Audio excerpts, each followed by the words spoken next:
Hello दोस्तों, स्वागत करते हैं आपके अपने यूट्यूब चैनल एटीएफ क्लासेस में। आज हम फिर से लेकर आए हैं घटना चक्र का नेक्स्ट वीडियो 2। पहले वीडियो में हमने 27 तक देख चुके हैं। आज हम लोग 28 से देखेंगे और ये 2022 का एडिशन है। काफ़ी मोस्ट इम्पोर्टेंट इसमें क्वेश्चन है विभिन्न प्रतियोगी परीक्षाओं की दृष्टि से।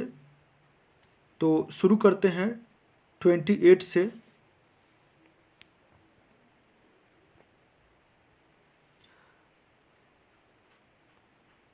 भीमबेटका की गुफाएं कहाँ स्थित है? भीमबेटका की गुफाएं कहाँ स्थित है? तो ये ऑप्शन नंबर इसका डी हो जाएगा, अब्दुल्लागंज रायसेन में। नेक्स्ट क्वेश्चन है क्वेश्चन नंबर 29।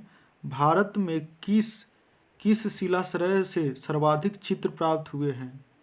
तो ये इसका राइट आंसर हो जाएगा भीमबेटका से। भीमबेटका शिलाश्रय से सर्वाधिक चित्र प्राप्त हुए हैं।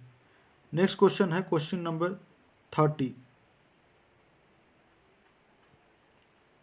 निम्नलिखित में से किस भारतीय पुरातत्ववेत्ता ने पहली बार भीमबेटका गुफा को देखा और उसके शैल चित्रों के प्राग ऐतिहासिक महत्व की खोज की? तो इसका राइट आंसर हो जाएगा वी.एस. वाकंकर। इसका डिस्कशन देखते हैं। मध्य प्रदेश के रायसेन जिले में, रायसेन कहाँ है? मध्य प्रदेश में स्थित भीमबेटका प्राग ऐतिहासिक शैल चित्रकला का श्रेष्ठ उदाहरण है। किसका श्रेष्ठ उदाहरण? चित्रकला का। इसकी खोज 1997 में वी.एस. वाकांगर ने की थी। यूनेस्को ने भीमबेटका शैल चित्र को विश्व विरासत सूची में सम्मिलित किया है। नेक्स्ट क्वेश्चन देखेंगे क्वेश्चन नंबर 31। भीमबेटका को किसने खोजा था? भीमबेटका को किसने खोजा था? तो इसका राइट आंसर हो जाएगा 31 का सी, doctor Vishnudhar Wakankar. Next question है क्वेश्चन नंबर 32। गौरिक मृदभांड पात्र यानी OCP का नामकरण हुआ था। तो इसका राइट आंसर हो जाएगा हस्तिनापुर में। कहाँ हुआ था? हस्तिनापुर में। अगला क्वेश्चन देखेंगे। इसका क्वेश्चन नंबर 32 का डिस्कशन देखेंगे। गंगा यमुना दोआब की सांस्कृतिक परंपरा संभवतः उस संस्कृति के साथ शुरू होती है जिसे अपने अत्यंत विशिष्ट मृदभांड के नमूने के कारण गेरुवर्णी गौरिक मृदभांड संस्कृति OCP कहा गया है। बीबी लाल ने वर्ष 1951 में हस्तिनापुर में सर्वप्रथम गौरिक मृदभांड प्राप्त किया था और वही इसका नामकरण हुआ है।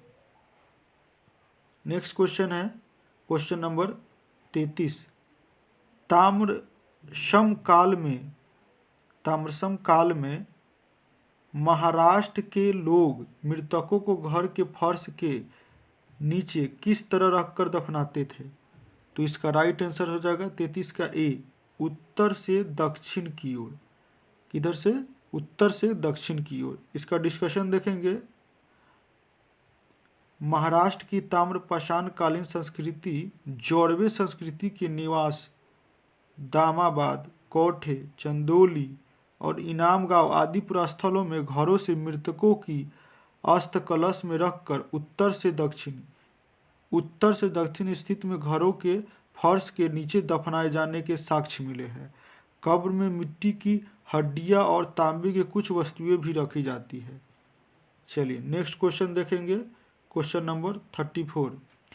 निम्नलिखित में से किस स्थल से मानव कंकाल के साथ कुत्ते का कंकाल भी सावधान से प्राप्त हुआ है? तो इसका राइट आंसर हो जाएगा बुर्ज होम से मानव कंकाल तथा कुत्ते का भी कंकाल मिला है। इसका डिस्कशन देखेंगे। जम्मू एवं कश्मीर में श्रीनगर के निकट उत्तर पश्चिम में स्थित बुर्ज होम से नवपसानिक अवस्था में मानव कंकाल के साथ कुत्ते का कंकाल भी सावधान से प्राप्त हुआ है। गर्तावास यानी गड्ढों वाले घर भी यहीं की प्रमुख विशेषता है। चलिए नेक्स्ट क्वेश्चन पर बढ़ते हैं। क्वेश्चन नंबर 35, निम्नलिखित में से किस स्थान पर मानव के साथ कुत्ते के दफनाए जाने का साक्ष्य मिला है? तो मानव के साथ कुत्ते के साथ दफनाए जाने का साक्ष्य मिला है बुर्ज होम से। कहाँ मिला है? बुर्ज होम से। नेक्स्ट क्वेश्चन है क्वेश्चन नंबर 36, गर्त आवास के साक्ष्य प्राप्त हुए हैं। तो गर्त आवास के साक्ष्य प्राप्त हुए हैं बुर्ज होम से। कहाँ से प्राप्त हुए हैं? बुर्ज होम से। नेक्स्ट क्वेश्चन है क्वेश्चन नंबर 37,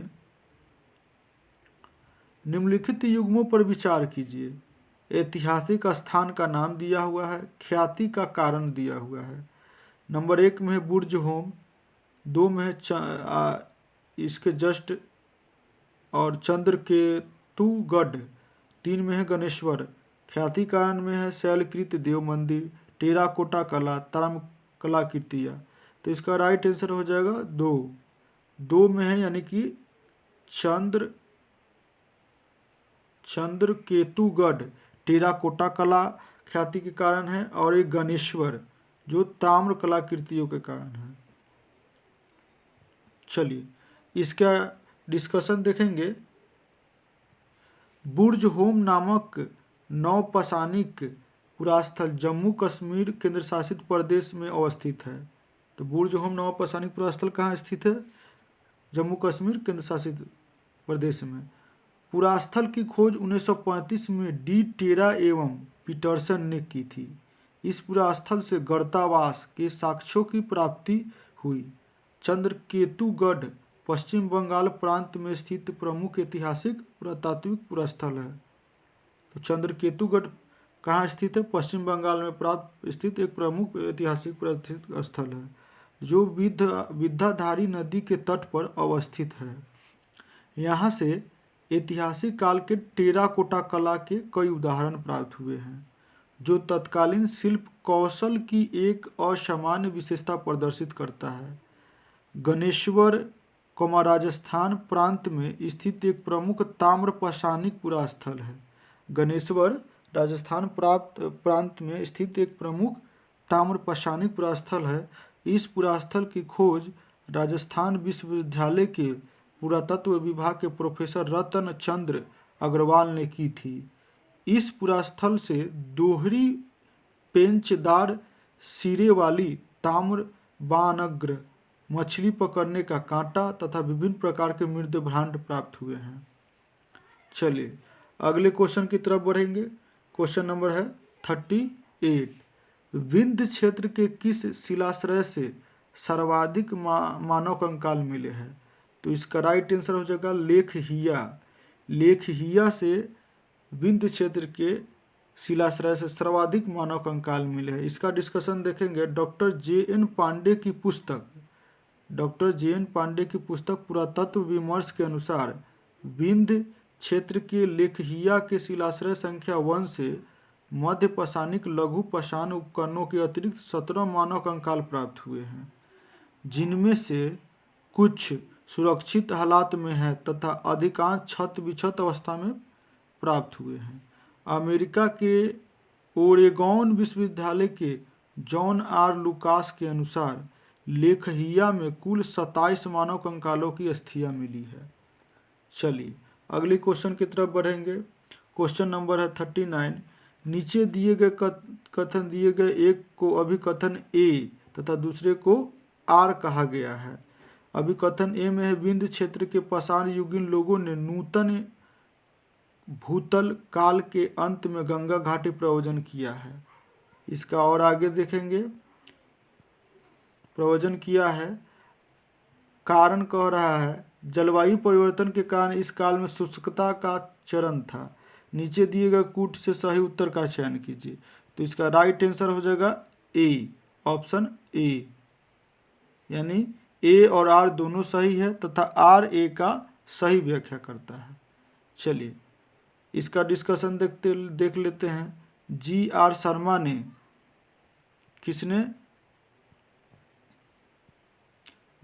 शर्मा ने सराय नाहर राय में खुदाई के बाद यह अवधारणा दी कि नूतन भूतल काल के अंत सूखे के कारण विंध्यन क्षेत्र में भोजन की कमी के कारण लोगों ने गंगा घाटी क्षेत्र में प्रवास किया था।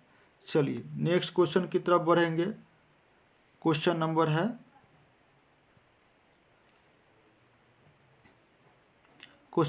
है 40। भारतीय पुरातत्व सर्वेक्षण निम्नलिखित विभागों मंत्रालयों में से किसका संलग्न कार्यालय है? तो इसका राइट आंसर हो जाएगा ए, संस्कृति का। किसका है? संस्कृति का। भारतीय पुरातत्व सर्वेक्षण आर्कियोलॉजिकल सर्वे ऑफ इंडिया संस्कृति मंत्रालय के अधीन एक विभाग है। चलिए आगे बढ़ते हैं। क्वेश्चन नंबर 41 को देखते हैं। भारतीय पुरातत्व का जनक किसे कहा जाता है? तो भारतीय पुरातत्व का जनक कहा जाता है अलेक्जेंडर कनिंघम को। किसको कहा जाता है? अलेक्जेंडर कनिंघम को। अलेक्जेंडर कनिंघम 1814 से 1893 ईस्वी को एक ब्रिटिश सेनाधिकारी के रूप में बंगाल इंजीनियर के साथ काम करने के लिए तैनात किया गया। उन्हें ही भारतीय पुरातत्व के जनक के रूप में जाना जाता है। किन्हें जाना जाता है? तो अलेक्जेंडर कनिंघम को। चलिए अगले क्वेश्चन की ओर बढ़ते हैं। क्वेश्चन नंबर है 42। राष्ट्रीय मानव संग्रहालय कहाँ पर है? तो इसका राइट आंसर हो जाएगा सी, भोपाल में। राष्ट्रीय मानव संग्रहालय है भोपाल में। राष्ट्रीय मानव संग्रहालय जिसका नाम बदलकर इंदिरा गांधी राष्ट्रीय मानव संग्रहालय कर दिया गया है। राष्ट्रीय मानव संग्रहालय का नाम बदलकर अब कर दिया है इंदिरा गांधी राष्ट्रीय मानव संग्रहालय। भोपाल जो कि मध्य प्रदेश में स्थित है, यह भारत सरकार के संस्कृति विभाग के अंतर्गत स्वायत्त शासी संगठन है। चलिए आगे बढ़ते हैं। नेक्स्ट क्वेश्चन में है, क्वेश्चन नंबर है, उससे पहले एक नोट्स में देखते हैं सैंधव सभ्यता। नोट्स में देख लेते हैं एक बार, सैंधव सभ्यता एवं संस्कृति। चलिए इसके बारे में देखते हैं थोड़ा विस्तार से। सैंधव सभ्यता के लिए साधारणतः 3 नामों का प्रयोग होता है: सिंधु सभ्यता, सिंधु घाटी की सभ्यता और हड़प्पा सभ्यता। हड़प्पा सभ्यता की खोज 1921 में भारतीय पुरातत्व सर्वेक्षण विभाग के महानिदेशक जॉन मार्शल के निर्देशन में राय बहादुर सहनी ने किया था। ठीक है, आगे है पॉइंट। हड़प्पा पाकिस्तान के पंजाब प्रांत के मांटगोमरी जिले वर्तमान में साहिवाल में स्थित है, जबकि मोहनजोदड़ो सिंध के लड़कना जिले में स्थित है। आगे देखेंगे पॉइंट हम। पिग्गट महोदय ने हड़प्पा और मोहनजोदड़ो को एक विशिष्ट साम्राज्य की जुड़वा राजधानियां कहा था। तो हड़प्पा और मोहनजोदड़ो को एक विशिष्ट साम्राज्य की जुड़वा राजधानी किसने कहा था? तो पिग्गट महोदय ने। ठीक है, नेक्स्ट पॉइंट पर बढ़ते हैं। हड़प्पा रावी नदी के तट के बाएं तट पर है, जबकि मोहनजोदड़ो सिंधु नदी के दाहिने तट पर है। तो हड़प्पा रावी नदी के तो तट पर ही है, लेकिन किधर है, किस साइड में है? तो बाएं तट पर है, जबकि मोहनजोदड़ो सिंधु नदी के दाहिने तट पर है स्थित है। चलिए नेक्स्ट पॉइंट देखते हैं। जॉन मार्शल ने सर्वप्रथम इस सभ्यता को सिंधु सभ्यता का नाम दिया है। किसने दिया है? तो जॉन मार्शल ने। नेक्स्ट पॉइंट देखिए, रेडियो कार्बन 14 यानी C14 जैसी नवीन विश्लेषण पद्धति के द्वारा हड़प्पा सभ्यता की तिथि 2023 ईस्वी पूर्व से 1700 ईस्वी पूर्व मानी गई है, जो सर्वाधिक मान्य तिथि है। लगभग 2300 ईसा पूर्व से 1900 ईसा पूर्व तक यह सभ्यता अपने विकास की पराकाष्ठा पर थी। यह सभ्यता मेसोपोटामिया तथा मिस्र की सभ्यताओं की समकालीन थी। नेक्स्ट पॉइंट देखेंगे। विभिन्न विद्वानों ने सैंधव सभ्यता की तिथि का निर्धारण निम्नवत किया है। तो चलिए वो जो जिस विद्वान ने सैंधव सभ्यता की निर्धारित किया था तिथि देखते हैं। जैसे कि जॉन मार्शल ने 3250 ईसा पूर्व से 2750 ईसा पूर्व, जबकि अर्नेस्ट मैके ने 2800 ईसा पूर्व से 2500 ईसा पूर्व माना, जबकि माधव स्वरूप वत्स ने बताया 3500 ईसा पूर्व से 2500 ईसा पूर्व, और गैंड ने बताया 2350 ईसा पूर्व से 1700 ईसा पूर्व, जबकि मार्टिमर हिलर ने 2500 ईसा पूर्व से 1700 ईसा पूर्व बताया, और लास्ट फेयर सर्विस ने बताया 2000 ईसा से 1500 ईसा पूर्व। चलिए अगला पॉइंट की तरफ बढ़ते हैं। अब तक इस सप्ताह के अवशेष पाकिस्तान में पंजाब, सिंध, बलूचिस्तान और भारत में पंजाब, गुजरात, राजस्थान, हरियाणा, पश्चिमी उत्तर प्रदेश, जम्मू कश्मीर, पश्चिमी महाराष्ट्र में पाए जा चुके हैं। नेक्स्ट पॉइंट देखेंगे, इस सभ्यता का सर्वाधिक पश्चिमी पुरास्थल सूतकांगडेर जो बलूचिस्तान में है, पश्चिमी पुरास्थल सूतकांगडेर है जो बलूचिस्तान में है, तथा पूर्वी पुरास्थल आलमगीरपुर जो पश्चिमी उत्तर प्रदेश में है, जबकि उत्तरी पुरास्थल मांडा जो कि जम्मू कश्मीर में तथा दक्षिणी पुरास्थल दैमाबाद यानी महाराष्ट्र में है। नेक्स्ट पॉइंट देखेंगे, इसका आकार त्रिभुजाकार है। इसका आकार कैसा है? त्रिभुजाकार, तथा वर्तमान में लगभग 13 लाख वर्ग किलोमीटर क्षेत्रफल में विस्तृत है। चलिए अगला पॉइंट देखेंगे, प्राप्त साक्ष्यों से ज्ञात होता है कि मोहनजोदड़ो की जनसंख्या एक मिश्रित प्रजाति की थी, जिससे कम से कम 4 प्रजातियां थी। एक में प्रोटो ऑस्ट्रेलियाइड काकेशियन, 2 में है भूमध्य सागरीय, 3 में है अल्पाइन और 4 में है मंगोलियाइड। मोहनजोदड़ो के निवासी अधिकांशतः भूमध्य सागरीय थे। तो मोहनजोदड़ो के निवासी अधिकांशतः कैसे थे? तो भूमध्य सागरीय थे। अगला पॉइंट देखेंगे हम लोग, सिंधु सभ्यता के संस्थापकों के संबंध में विभिन्न विद्वानों के विचार। अब देखिए, सिंधु सभ्यता के संस्थापकों के संबंध में विभिन्न विद्वानों के विचार। डॉक्टर लक्ष्मण स्वरूप, ये सिंधु सभ्यता के निर्माता के आर्य निर्माता के बारे में बताए थे विद्वान। गार्डन चाइल्ड एवं मार्टिमर हिलर, ये सुमेरियन सभ्यता के बारे में बताए थे सिंधु के। राखल दास बनर्जी, ये द्रविड़ सभ्यता के बारे में बताए थे। चलिए नेक्स्ट पॉइंट की तरफ बढ़ते हैं। सिंधु घाटी के जिन नगरों की खुदाई की गई उन्हें निम्नलिखित वर्गों में वर्गीकृत किया जा सकता है। तो ये एक में है केंद्रीय नगर में, और तटीय नगर, और तटीय 2 में तटीय नगर और पतन एवं अन्य नगर एवं कस्बे में। हड़प्पा के टीले या ध्वंस व शेषों के विषय में सर्वप्रथम जानकारी 1826 ईस्वी में चार्ल्स मेसन ने दी थी। किसने दी थी? चार्ल्स मेसन ने। 1920 से 21 में दयाराम साहनी ने के नेतृत्व में पंजाब, जो कि पाकिस्तान के तत्कालिक मोंटगोमरी संप्रति साहिवाल जिले में रावी नदी के बाएं तट पर स्थित हड़प्पा का सर्वेक्षण आरंभ हुआ। वर्ष 1920 से 21 से और 1933 से 34 में माधव स्वरूप वत्स ने तथा वर्ष 1946 से मार्टिमर हिलर ने व्यापक स्तर पर उत्खनन कराया। हड़प्पा से प्राप्त 2 टीलों में पूर्वी टीले को नगर टीला तथा पश्चिमी टीले को दुर्ग टीला के नाम से संबोधित किया गया। चलिए नेक्स्ट पॉइंट की तरफ बढ़ेंगे। यहाँ से 6 कक्षों की 2 पंक्तियां में निर्मित कुल 12 कक्षों वाले एक अन्नागार के अवशेष प्राप्त हुए। अगला पॉइंट है, हड़प्पा के सामान्य आवास क्षेत्र के दक्षिण में एक ऐसा कब्रिस्तान स्थित है जिसे समाधि R37 नाम दिया गया है। नेक्स्ट पॉइंट है, नगर की रक्षा के लिए पश्चिम की ओर स्थित दुर्ग टीले को हिलर ने माउंट एबी की संज्ञा दी थी।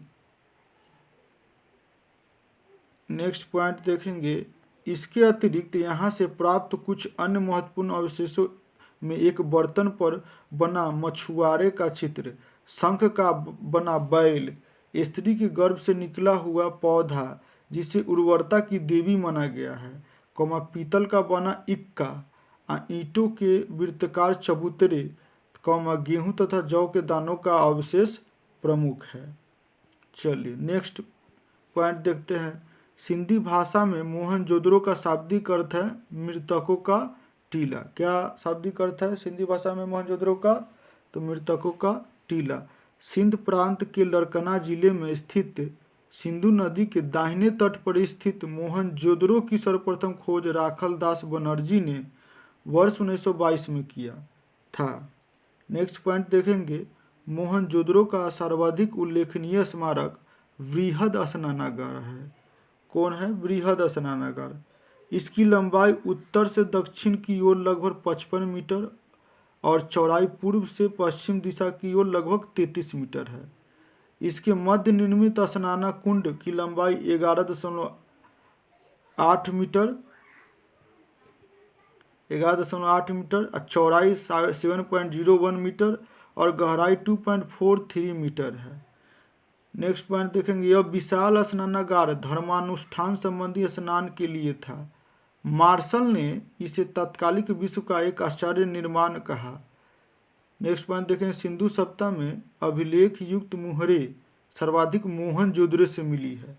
तो सिंधु सभ्यता में सर्वाधिक अभिलेख युक्त मुहरें कहाँ से मिली है? तो मोहनजोदड़ो से मिली है। मोहनजोदड़ो की एक अन्य इमारत विशाल अन्नागार है जो 45.72 मीटर लंबा तथा 22.86 मीटर चौड़ा है। बृहद स्नानागार के उत्तर पूर्व में 70.01 गुने 23.77 मीटर के आकार का एक विशाल भवन के अवशेष मिले हैं। संभवतः यह पुरोहितवास था। यहाँ पुरोहितों का विद्यालय स्थित रहा है। मोहनजोदड़ो की प्रमुख विशेषता उसकी सड़कें थी। मुख्य सड़कें 9.5 मीटर चौड़ी थी जिसे राजपथ कहा गया है। सड़कें सीधी दिशा में एक दूसरे को समकोण पर काटती है। तो सड़कें सीधी रेखा में एक दूसरे को किस पर काटती है? समकोण पर काटती है। काटती हुई नगर को अनेक वर्गाकार अथवा चतुर्भुजाकार खंडों में विभाजित करती थी। सड़कों के एक दूसरे को समकोण पर काटने को ऑक्सफोर्ड सर्कस नाम दिया गया है। नेक्स्ट पॉइंट देखें, मोहनजोदड़ो के पश्चिमी भाग में स्थित दुर्ग टीले को स्तूप टीला भी कहा जाता है क्योंकि यहाँ पर कुषाण शासकों ने एक स्तूप का निर्माण करवाया था। अगला पॉइंट देखेंगे, मोहनजोदड़ो से प्राप्त अन्य अवशेषों में कांसे की बनी नृत्य नारी की मूर्ति, पुजारी यानी योगी की मूर्ति, मुद्रा पर अंकित पशुपति शिव की मूर्ति, कुंभकारों के 6 भट्टे, सूती कपड़ा, हाथी का कपाल खंड, गले हुए तांबे के ढेर, सीपी की बनी हुई पटरी, अंतिम स्तर पर बिखरे हुए एवं कुएं से प्राप्त नर कंकाल, घोड़े के दांत एवं गीली मिट्टी पर कपड़े के साक्ष्य मिले हैं। आगे देखेंगे पॉइंट, मोहनजोदड़ो से 130 किलोमीटर दक्षिण पूर्व में स्थित चनहुद्रो की खोज सर्वप्रथम वर्ष 1931 में एनजी मजूमदार ने की थी। वर्ष 1935 से 36 में इसका उत्खनन मैके ने किया है। नेक्स्ट पॉइंट देखेंगे, यहाँ सैंधव संस्कृति के अतिरिक्त प्राक हड़प्पा संस्कृति जिसे झूकर और झांकर संस्कृति कहते हैं कि अवशेष मिले हैं। संभवतः यह एक औद्योगिक केंद्र था। क्या केंद्र था? औद्योगिक केंद्र, जहाँ मणिकारी मुहर बनाने, भार माप के बटखरे बनाने का काम होता था। मौके को यहाँ से मनका बनाने का कारखाना, बीड फैक्ट्री का तथा भट्टी प्राप्त हुई थी। चलिए नेक्स्ट पॉइंट देखेंगे, यहाँ से प्राप्त अवशेष में प्रमुख अलंकृत हाथी, खिलौना एवं कुत्ते के बिल्ली का पीछा करते हुए पदची सौंदर्य प्रसाधनों में प्रयुक्त लिपस्टिक आदि मिले हैं। चनहुद्रो एकमात्र पुरास्थल है जहाँ से वक्राकार ईंटें मिली है। वक्राकार ईंटें कहाँ मिली है? चनहुद्रो से। यहाँ किसी दुर्ग का अवशेष नहीं मिला है। चलिए नेक्स्ट पॉइंट देखेंगे, गुजरात में अहमदाबाद जिले में भोगवा नदी के तट पर स्थित लोथल की खोज सर्वप्रथम डॉक्टर एस आर राव ने की थी। तो लोथल कहाँ है? तो भोगवा नदी पर है। चलिए, सागर तट पर स्थित यह स्थल पश्चिमी एशिया से व्यापार के लिए एक प्रमुख बंदरगाह था। नेक्स्ट पॉइंट देखेंगे, नगर योजना तथा अन्य भौतिक वस्तुओं के आधार पर लोथल एक लघु हड़प्पा या लघु मोहनजोदड़ो नगर प्रतीत होता है। यहाँ से फारस की मुद्रा या सील के पक्के रंग में रंगे हुए पात्र प्राप्त हुए हैं। लोथल में गढ़ी तथा नगर दोनों एक रक्षा प्राचीर से घिरे हैं। लोथल की सबसे प्रमुख विशेषता जहाज़ों की गोदी यानी डॉक यार्ड है। यहाँ से प्राप्त अन्य महत्वपूर्ण अवशेष धान, चावल, बाजरे का साक्ष्य, फारस की मुहर, घोड़े की लघु मृण मूर्ति, 3 युगल समाधियाँ आदि। नेक्स्ट पॉइंट देखेंगे, कालीबंगा जो कि राजस्थान के हनुमानगढ़, पूर्व में हनुमानगढ़ जिला गंगानगर का भाग था, जिले में स्थित है। इस स्थल की खोज अमलानंद घोष ने की थी। वर्ष 1961 में बीबी लाल एवं बीके थापर ने उत्खनन आरंभ किया। यहाँ पूर्वी और पश्चिमी टीला अलग अलग सुरक्षा प्राचीर से घिरे थे। यहाँ पर पश्चिमी दिशा में स्थित दुर्ग वाले टीले पर सैंधव सभ्यता के नीचे प्राक सैंधव संस्कृति के पुरावशेष प्राप्त हुए हैं। मोहनजोदड़ो के भवन पक्की ईंटों के बने थे, जबकि कालीबंगा के भवन कच्ची ईंटों के बने थे। तो याद रखिएगा दोस्तों, मोहनजोदड़ो के भवन पक्की ईंटों से बने थे और जबकि कालीबंगा के भवन कच्ची ईंटों से बने थे। चलिए आगे देखेंगे हम लोग।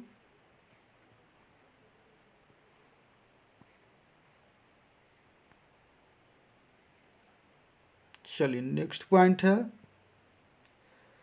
पक्की ईंटों का प्रयोग केवल नालियों, कुओं एवं स्नानागार बनाने में ही किया गया है।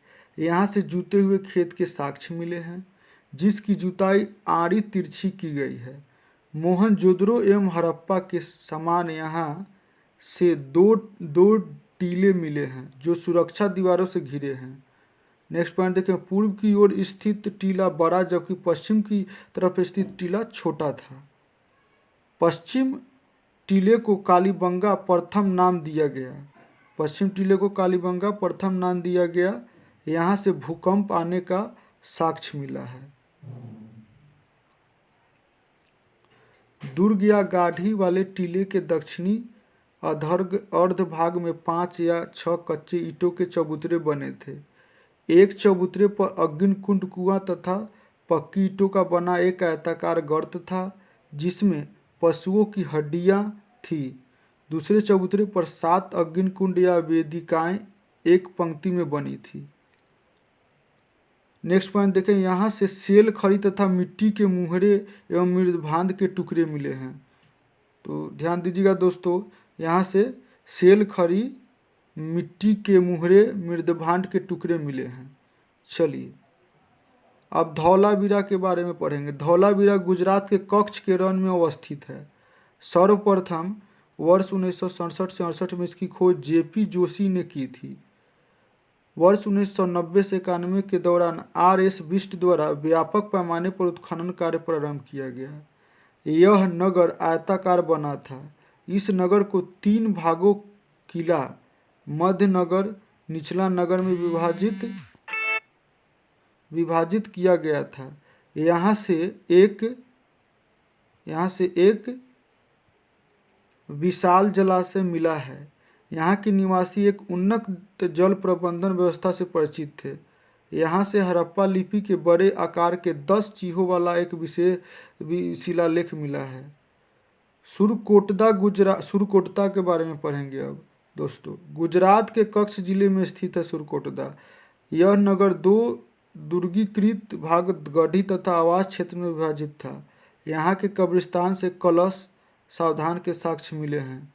यहाँ घोड़े की कुछ हड्डियों के साक्ष्य मिले हैं।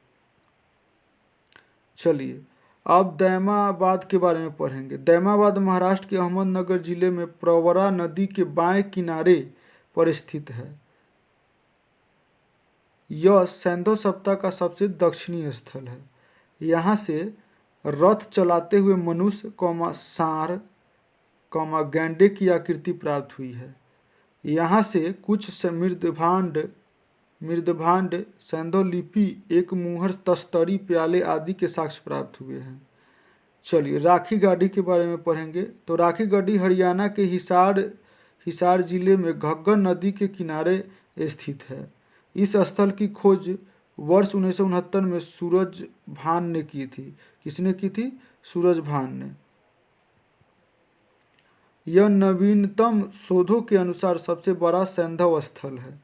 रोपर, जो कि पंजाब सतलज नदी के बाएं तट पर स्थित है। इसका आधुनिक नाम रूपनगर है। वर्ष 1905 में इसकी खोज बीबी लाल ने तथा वर्ष 1953 से 55 के दौरान यगदत्त शर्मा ने इसकी खुदाई करवाई। यहाँ से मृदभांड, सेलखड़ी की मुहर, चट के बटखरे, एक छुरा, तांबे के बानाग्र तथा कुल्हाड़ी आदि प्राप्त हुए हैं। यहाँ से मनुष्य के साथ पालतू कुत्ते के दफनाए जाने का भी साक्ष्य मिला है। कहाँ से? रोपर से, जो कि पंजाब में सतलज नदी के बाएं तट पर स्थित है। चलिए अब रंगपुर के बारे में देखेंगे। रंगपुर, जो कि गुजरात के सौराष्ट्र क्षेत्र में है। यहाँ से प्राक हड़प्पा और उत्तर हड़प्पाकालीन सभ्यता के साक्ष्य मिले हैं। यहाँ से प्राप्त वनस्पति अवशेष के आधार पर कहा जा सकता है कि वे लोग चावल, बाजरा एवं ज्वार की खेती करते थे। चलिए दोस्तों, तो आज के लिए इतना ही। मिलते हैं नेक्स्ट वीडियो में। तब तक के लिए धन्यवाद। अगर वीडियो अच्छा लगा हो तो वीडियो को लाइक करें, चैनल को सब्सक्राइब करो और जितना हो सके उतना अपने दोस्तों में शेयर करें। चलिए, तो धन्यवाद।